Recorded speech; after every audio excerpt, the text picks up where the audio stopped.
We invest far-off places with a certain romance. The appeal, I suspect, has been meticulously crafted by natural selection as an essential element in our survival. Long summers, mild winters, rich harvests, plentiful game. None of them lasts forever. Your own life, or your band's, or even your species might be owed to a restless few, drawn by a craving they can hardly articulate or understand, to undiscovered lands and new worlds.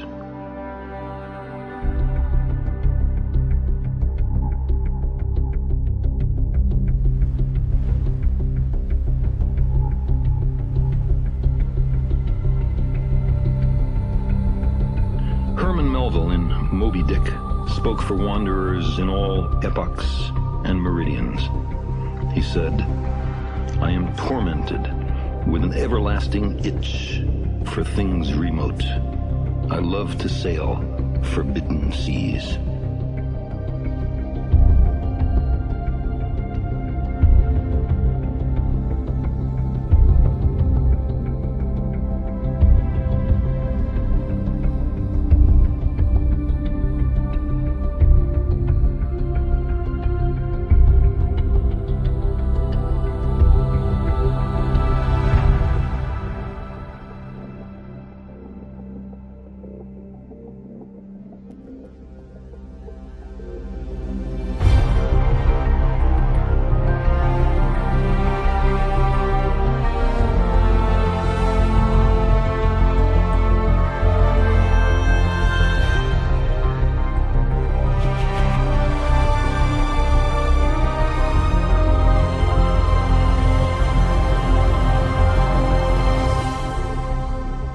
Maybe it's a little early.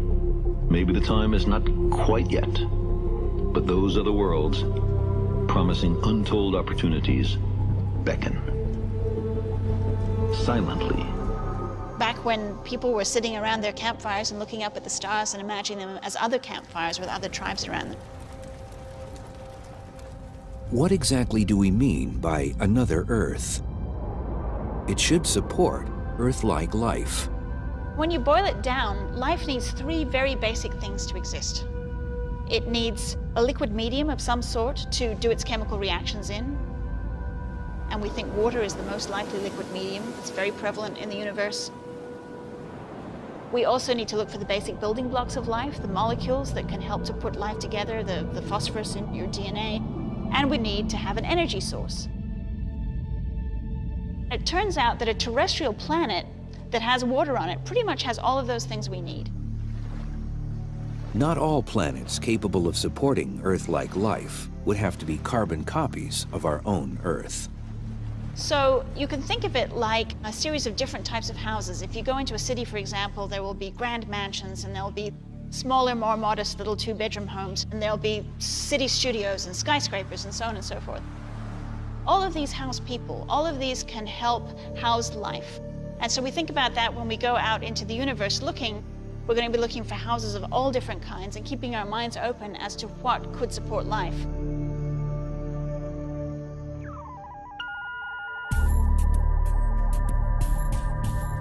Astronomers have found over 300 exoplanets, that is, planets outside our solar system. The vast majority are gas giants, which are easier to find than small terrestrial planets like our Earth. To build instruments to analyze those Earth-like planets, we have to anticipate ahead of time what the chemicals might be in that Earth-like atmosphere. For that reason, we need theory, we need models. Victoria Meadows is in the planet modeling business. She heads up the Virtual Planet Laboratory at Seattle's University of Washington. The group, spread across institutions around the country, builds worlds that may exist in the yet unexplored universe. The Virtual Planetary Laboratory allows us to simulate what planets might look like from space and what their environments might be like in advance of actually discovering these things out there in the universe. So it allows us to explore what planets might be like. In the Virtual Planet Lab, fantastic worlds can be built, like a science fiction novelist with a supercomputer as a writing partner. So we can take something that's like the Earth, but we whip away the sun, and we replace it with a star of different size and temperature. So what we've done with the Virtual Planetary Laboratory is modeled planets that started out as Earth-like and put them around stars that were much hotter, with much stronger UV radiation, for example, than our own sun. The models can produce bizarre alternate Earths, filled with plants that are bright red, orange, or even pitch black. Photosynthesis can vary greatly depending on the light of the star that's shining on it. Planets around F stars, for example, where the light from the star is much bluer, the plants there will tend to absorb more blue light, and so those plants could potentially be more likely to reflect red, orange, and yellow light, and so will appear red, orange, and yellow to us.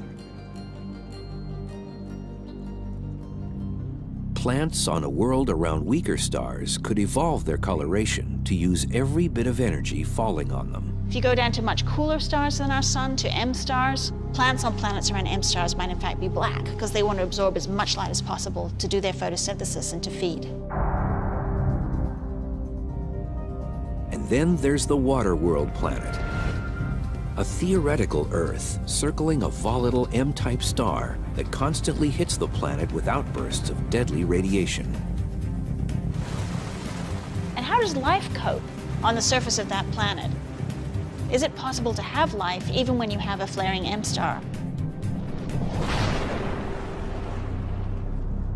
And it turns out that you can actually live about 9 meters underwater on a planet around an M star and still escape the worst of the flares, but still have enough light to be able to do photosynthesis and to survive. Everything looks good from here. And as future exploration missions are being drawn up, many scientists are focusing on what it would take to detect the byproducts of life on a distant planet. Life produces gases. Life stinks. You can smell it. And we're going to look for those gases with these high-resolution spectrometers. So what we really need to do is take the light from another Earth-like planet and analyze it to find out what the chemical composition of that atmosphere is. Finding the locations of planets is something that UC Berkeley astronomer Jeff Marcy is very good at. He and his astronomy colleague, Paul Butler, are credited with finding more exoplanets than anyone else. A planet that's farther from its host star will be very cool. And so there's a domain in between that we sometimes call the Goldilocks zone or the habitable zone, where the temperature is just right.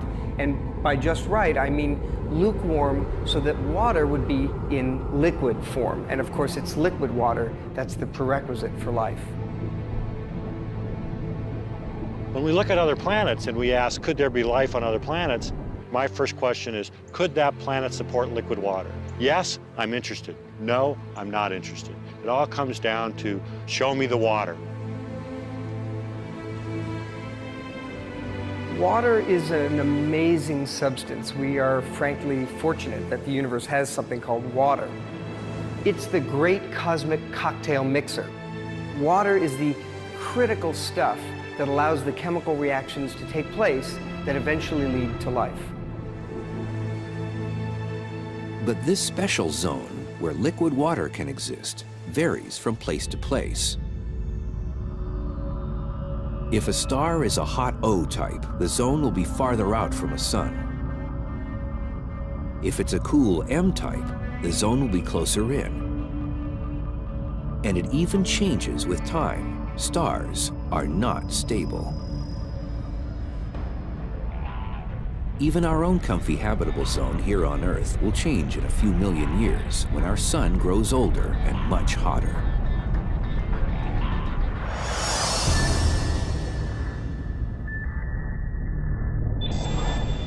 Current technology doesn't exist to take pictures of distant exoplanets. So astronomers use the solar system star as a sort of proxy for a planet, since both were formed from the same planetary disk of material. How do we know what a star is made out of? We don't go there and sample it. Your experiment would melt. Astronomer Wes Traub heads up the effort by NASA's Jet Propulsion Laboratory to come up with the next generation of instruments that will look at planets outside our solar system. What we do is we just simply look at it and we break the light up into different colors.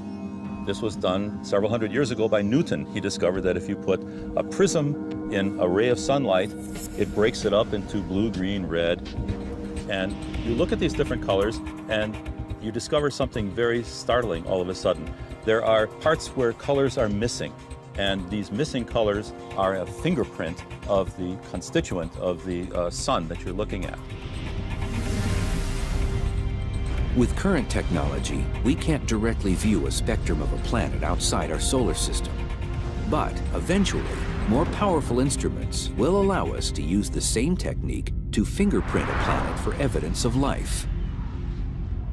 If we look at that light from the planet and break it up with a prism or something similar, we can tell what the planet is made out of, and that's how we know whether our planet has oxygen, like our atmosphere, whether it has water vapor in the atmosphere, whether it has ozone, carbon dioxide, and nitrous oxide.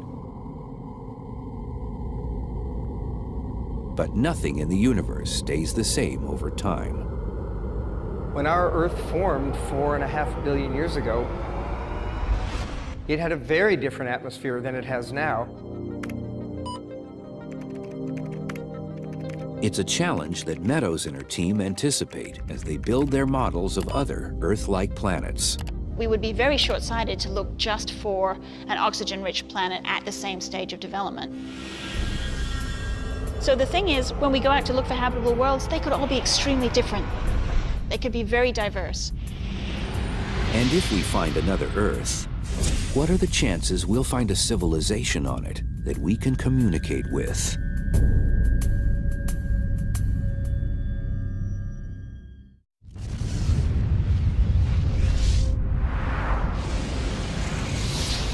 What's the number of intelligent civilizations that might exist on other Earths in the universe? What would have to go into such a calculation? How many stars are there? How many of those stars have planets? How many of those planets are close enough to have water? And on and on.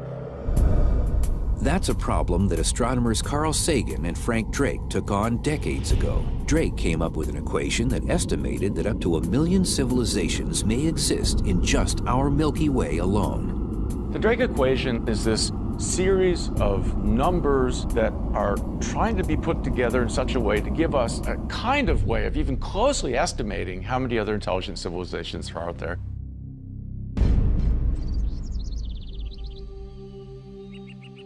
Peter Ward, a professor of biology and geology at Seattle's University of Washington, thinks the Drake equation greatly overestimates the number of advanced civilizations that could exist on other Earths in the universe.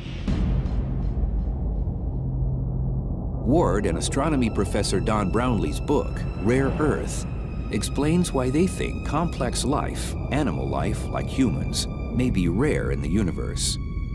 We began to think that it was just too simplistic, that there's other stuff involved. Ward cites a number of factors that he thinks would lower the original Drake estimates of how much complex life could exist in the Milky Way, and by extension, the universe. First of all, plate tectonics. Plate tectonics is continental drift, and one wonders why would that have anything to do with the frequency of life on the planet? Plate tectonics also produces a recycling of elements, and that recycling does some very fundamental things. The most fundamental thing it does, it produces a temperature gauge. It's like a thermostat on the planet. If we get too warm, plate tectonic processes help us cool off.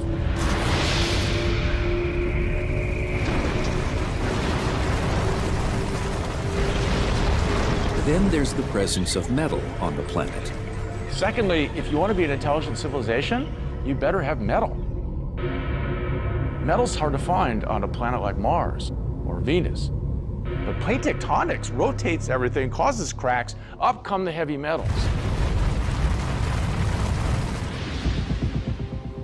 What else do we need? We need a good Jupiter.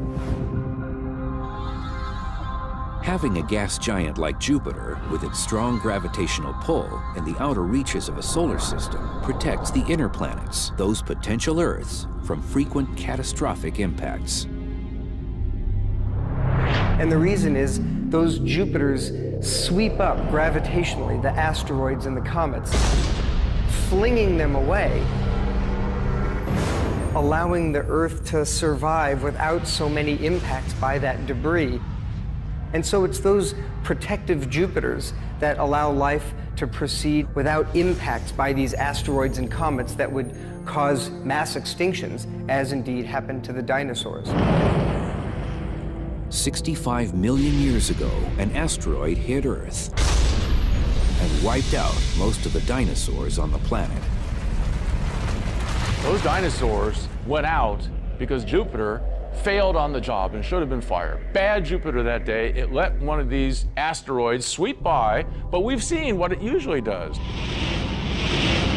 Comet Shoemaker-Levy that smashed into Jupiter at the last part of the last century. That's what Jupiter generally does. So good Jupiters are good things to have, and you can make equations for this. When considering the habitability of planets, most astronomers place great emphasis on finding worlds in the habitable zone around a star. But Ward and his co-author believe that a planet's position within the larger galaxy is also critical. So that's why we have defined, or did define, something we call the galactic habitable zone. That area within a galaxy, not too close, not too far. It's a Goldilocks area within our galaxy that's just right. They came up with 9 factors that make up a so-called galactic habitable zone.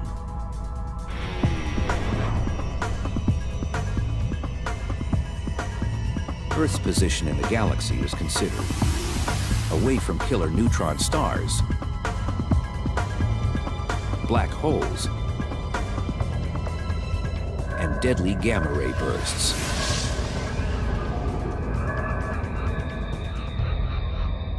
They included the percentage of stars that have planets and the percentage that have microbial life.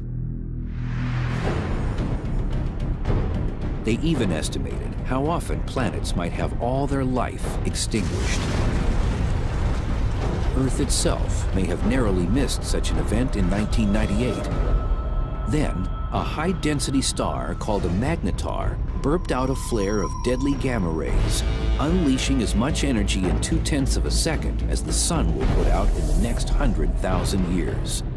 Luckily, the magnetar was located 20,000 light-years away from Earth. A really good question would be to ask, what would have happened had that magnetar that burped not been 20,000 light-years away, but 10,000 light-years away?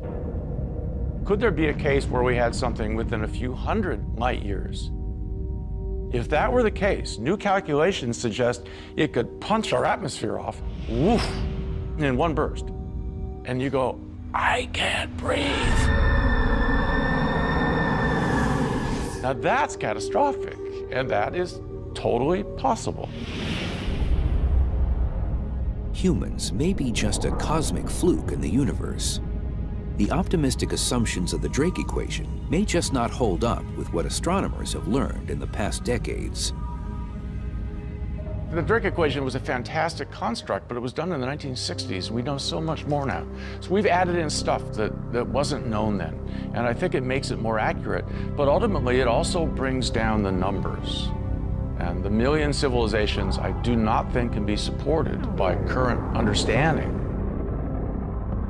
So how many other Earths supporting advanced civilizations does he think may exist in our Milky Way? I've been asked over and over to make a prediction, and I'd say, well, we know it's at least one. It's more than one, I think. But I think it's more than one, but way less than 1 million. Locating another civilization may happen as astronomers concentrate on looking for other Earth-like planets. But finding those Earths in the first place is a huge technical challenge for scientists. Unlike the stars that have been cataloged, planets can't be seen using current technology. A planet, when examined from light years away, is almost on top of its sun as viewed from outside our solar system. And to make matters worse, an Earth-like planet, even one many times larger than our Earth, reflects only an infinitesimal amount of light compared to its star. So here we have a bright star and a planet which is 10 billion times fainter. It's hard to imagine what 10 billion times really is, but the way many of us think of this is, suppose you have a firefly, a very small firefly, a very weak light, and suppose that firefly is orbiting around or flying around a lighthouse. And suppose you're trying to look at this firefly flying around this lighthouse from 3,000 miles away. That's something what it's like. Let's assume you could find that speck of a firefly from across the country, and then you had to figure out what that firefly is breathing by analyzing the gas it's exhaling. That's the challenge that faces an astronomer who first has to find a planet, then figure out how Earth-like its atmosphere is. But astronomers have figured out indirect ways to find extrasolar planets. If that were the star, and very bright, and this were the planet, and it moved in front of that star, the star would get dimmer, and you would notice that. It's called the transit method of discovering a planet, since it depends on seeing the travel or transit of a planet across a distant star. The amount of light it blocks when it's in front tells us how big the planet is. So we use that to understand whether it's a small planet like Mercury, a planet like the Earth, or a huge giant like that of Jupiter. And we use the orbital period and the temperature of the star to tell us if it's in the habitable zone. The orbital period is how long a planet takes to go around its star.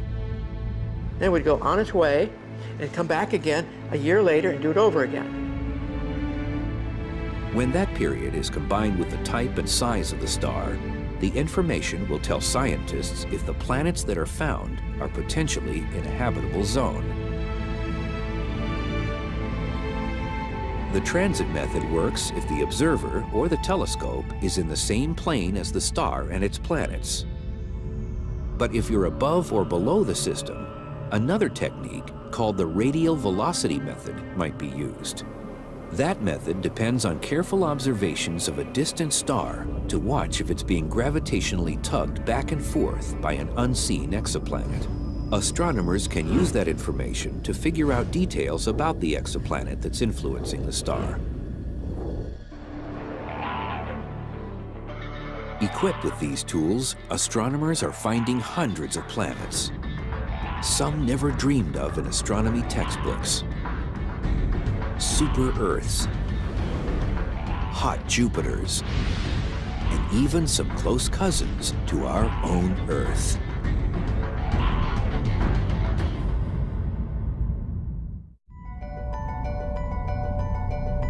In the search for other Earths in the billions of stars in the universe, astronomers have found a relationship between the composition of a star and the probability that it may have planets, both Earth-like and otherwise. The stars that have heavier elements in them, the iron and the nickel and the silicon, have heavier elements for a good reason. Those stars formed out of molecular clouds in the Milky Way galaxy that collapsed down to form the star, and in so doing, left some placental material around them that eventually coagulated into the planets. So it makes sense that stars that formed with lots of heavy elements will form planets that also have lots of heavier elements. Astronomers call the proportion of heavy elements in a star its metallicity. But that doesn't necessarily mean it has a lot of metal in the conventional sense.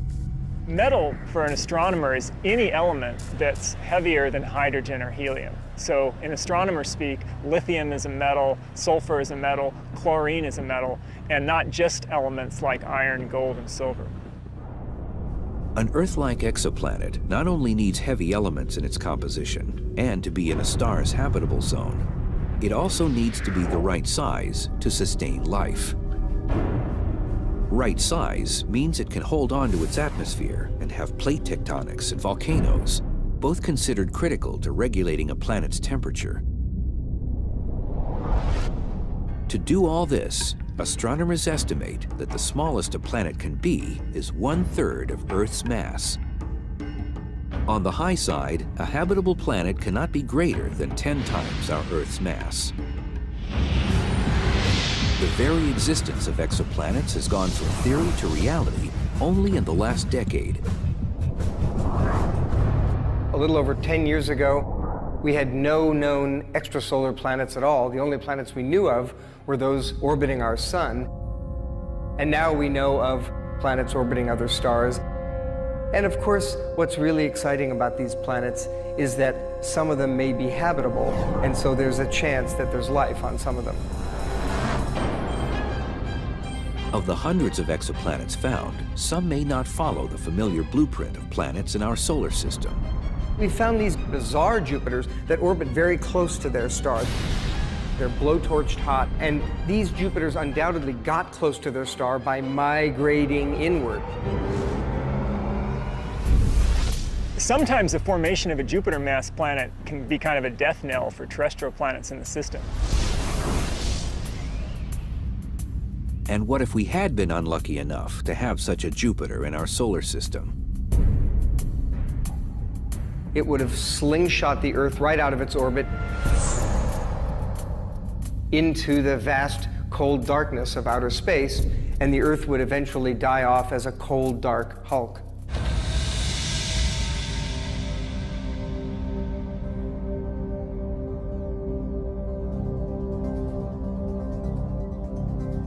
Over 300 exoplanets have been discovered, and more are being found all the time. But the majority are monstrously huge gas giants that hold little promise of being truly Earth-like. In the Pegasus constellation, some 50 light-years from Earth, the planet 51 Pegasi b can be found. It was the first planet discovered outside our solar system. A gas giant as big as Jupiter, but orbiting much closer to its star. It races around its sun in just 4 days.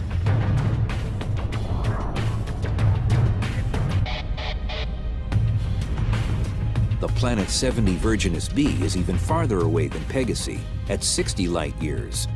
It's 7.5 times as massive as our Jupiter. At first, it was believed to be in the habitable zone of the star, so it was nicknamed Goldilocks. Later calculations showed that it had an eccentric orbit that brought it to within 27 million miles of its sun, which is roasting hot, so it's no longer considered to be in a habitable range. The massive gas giant Trace 4 is over 1.5 times the diameter of our Jupiter, making it the largest planet found so far. It's 1,400 light-years from Earth. This gas giant, even though it's much larger than Jupiter, only has a little over 3/4 of its mass. It's a hot Jupiter, zooming around its sun in only 3.5 days.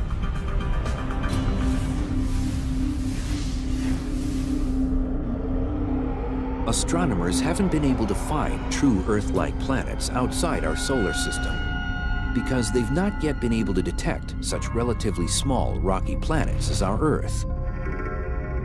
The technology is just not there yet. But astronomers are having more luck finding what are termed super-Earths. People actually being able to discover planets that could potentially be in the habitable zone around other stars. And one classic example of this is a planet called Gliese 581c.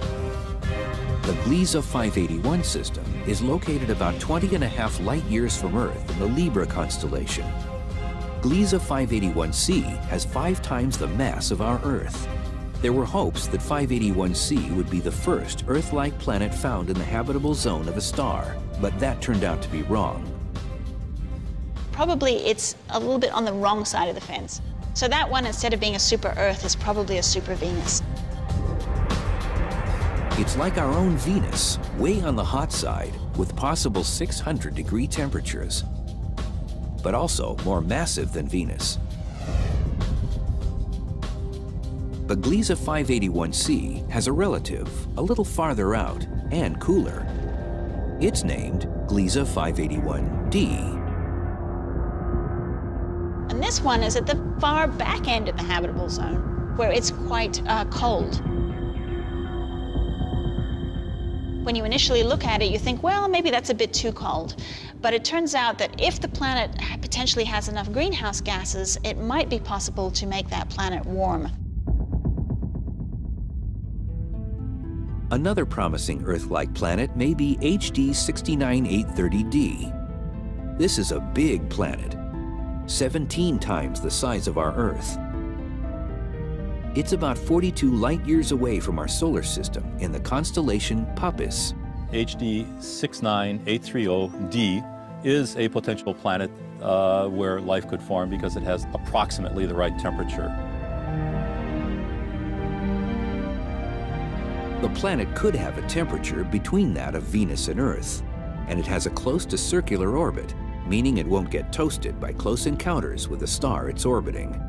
So you can have liquid water. The mass of the planet is maybe not so good. It's about 17 times the mass of the Earth, which could be a solid ball of rock, or it could also be a gas ball like Neptune in our solar system. When NASA's able to fly future planet-finding missions, it's expected that astronomers will be able to get a spectrum that will give us much more information about the composition of the planet. They may be able to figure out if the planet has a solid surface, or that it's a water world, or perhaps something else entirely. The search for other Earths has taken astronomers light years from our neighborhood in space. But could another Earth exist in our own solar system?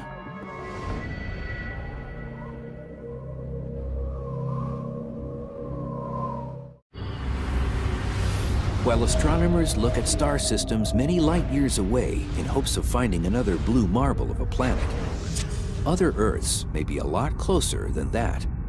So imagine going back 3.5 billion years ago and visiting our solar system. You'd have seen 2 blue marbles here. Earth, water, thick carbon dioxide atmosphere, warm conditions, life. Now imagine moving a little over, you see Mars. Water on the surface, thick carbon dioxide atmosphere, warm conditions, possibly life. Well, the 2 planets start evolving. Earth stays habitable.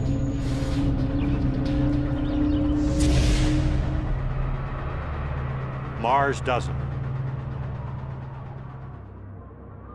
Both Venus and Mars are just on the edge of the Goldilocks zone of habitability. Both may be cases of failed Earths. Once you fall off that path, you may never be able to come back. Mars is a lesson for what you need to maintain habitability for a long time. And the answer, we think, turns out to be big. You have to be as big as the Earth to maintain habitability for a long time. Mars is too small. Being too small, it has no way to recycle its elements and has no way to hold on to its atmosphere for a long time. So size matters. And while Mars is now too cold, Venus, our other would-be Earth, has the opposite problem. It's too hot. It was a little bit too close to its star, too close to the sun. It got hot and it stayed hot. And so all the carbon dioxide, the CO2 and so on, that formed on Earth, formed also on Venus. But on Earth, it was incorporated into rocks. On Venus, it stayed in the atmosphere. And the atmosphere basically is global warming to the nth degree. Sunlight comes in and it just doesn't leave. That planet is like the inside of a pizza oven.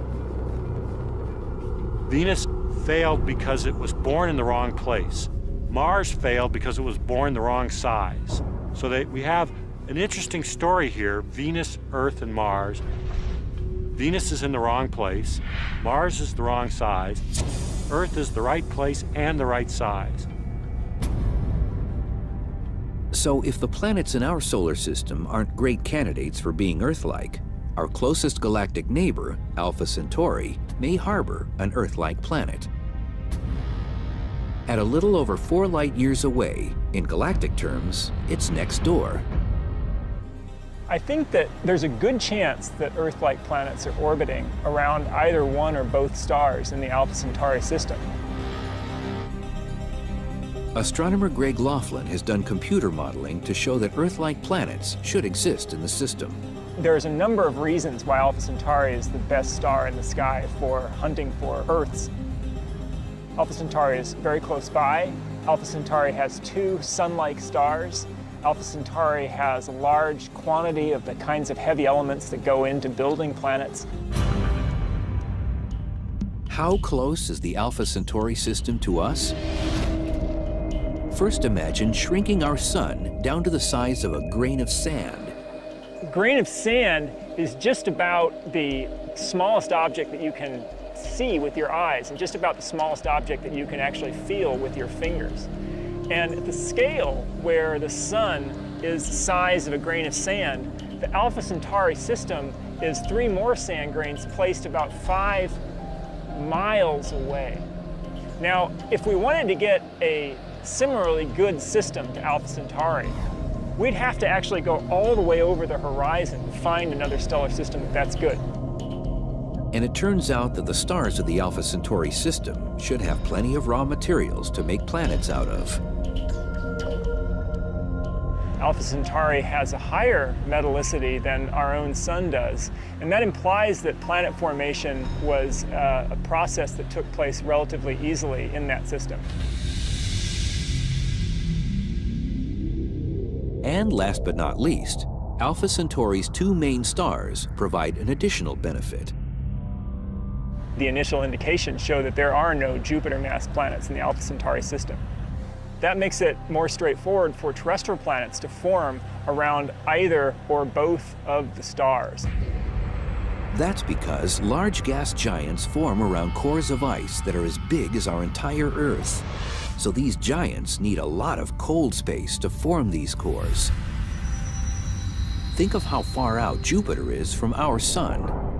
However, when you have 2 stars with overlapping orbits in a system like Alpha Centauri, there isn't a space in the system that's big enough and cold enough to allow the formation of these gas giants. So we expect that the planets that exist in the Alpha Centauri system, if they're there, they're terrestrial planets like the Earth or Mars or Venus. They're not gas giant planets like Jupiter or Saturn. What if we could actually survey how many Earths are in our part of the universe? What if we could peer directly into the atmosphere of another Earth that was light years away?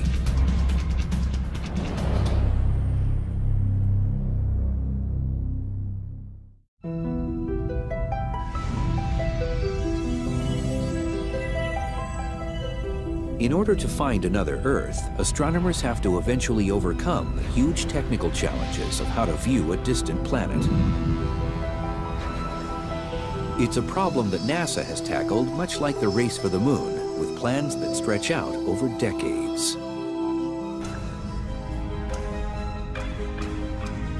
The first exoplanet-finding mission will be Kepler, which launches in 2009. The NASA Survey project is named after the 17th century astronomer Johannes Kepler, who discovered the laws of planetary motion.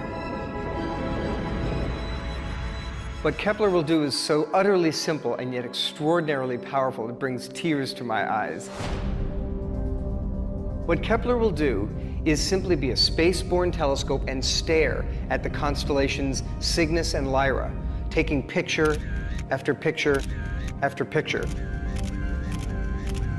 with the goal of looking for stars that dim when an Earth-like planet blocks some of the starlight. And it will be the first time that we humans detect other Earth-like planets around other stars.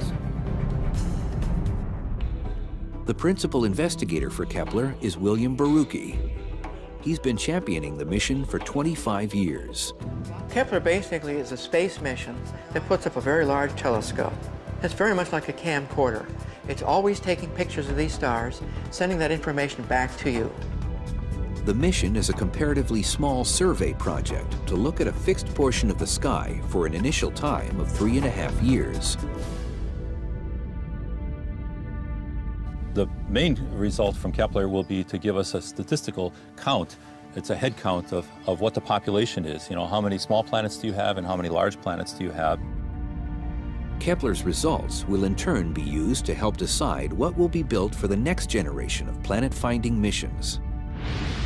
Kepler really is one step along the way. It's to try to find Earths and find out whether they're frequent. If they are frequent, they must be close. So we can build a modest instrument. If we don't find many Earths, what that means is before you're going to find another one, you're going to have to look a huge distance into space. So you're going to have to build a much bigger, much more expensive instrument. The most majestic, spectacular telescope ever conceived by humanity is something called the Terrestrial Planet Finder. It will be an enormous telescope in space, frankly probably costing several $1 billion, but what it will do is absolutely unique.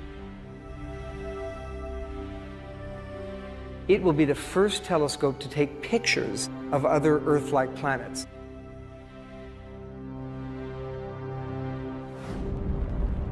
To directly view a planet outside our solar system, a whole new telescope technology is being developed. To construct the Terrestrial Planet Finder that will image Earths against the glare of their host stars, we need some entirely new optical technology, a technology that frankly we haven't invented yet. The frustration is just palpable that we actually know vaguely how to detect other Earths, but we don't know exactly how to build the optics to do so. NASA envisions the Terrestrial Planet Finder as a suite of two very different but complementary advanced concept telescopes. The first, the visible light coronagraph, consists of a large optical telescope with a mirror at least 100 times more precise than the Hubble Space Telescope. A coronagraph is a single telescope which collects the light from a star and focuses the light at the back end like a normal telescope. Except at that point, we block the light from the star and we try to let the light from the planet come through. By doing this, you cancel out the scattered light in the instrument, and so you allow yourself to be able to look at this planet which is 10 billion times fainter than the main star. The second Terrestrial Planet Finder mission will be an interferometer. An interferometer works by taking the light from a star that comes in and capturing it with two telescopes, sometimes more. And this combined light can be arranged in such a way that the light from the star disappears. That's good in the sense that you now can look at the planet that's next to it, and the light from the planet does not disappear. That's the magic of an interferometer. To get all this done, new levels of precision in control and command technologies need to be perfected. Something that could take years to develop.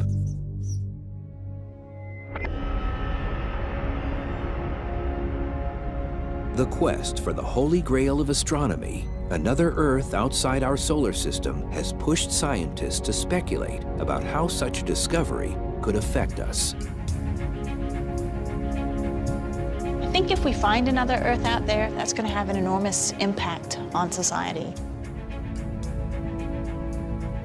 I think to know that we are not alone, that we are one of many potential sites for life, I think will cause a huge paradigm shift in people's thinking. But there's also the possibility that we may be unique in the universe, and that we may well find Earth-like planets, but no intelligent beings on them. We have to remember something a little sobering. It is still possible that we humans are some fluke on the evolutionary tree, a twig, if you will, that happened on the East African savanna 2 million years ago, and those hominids somehow occupied a very rare niche that hadn't happened in 4.5 billion years on the Earth. it could still be that we humans are an extraordinary rarity in the Milky Way galaxy. In fact, it could be our destiny as a species to explore the Milky Way galaxy and be the first such explorer species, in which case our destiny would be to find our roots, chemically and biologically, among the stars. We have a TV picture now. Really looks beautiful.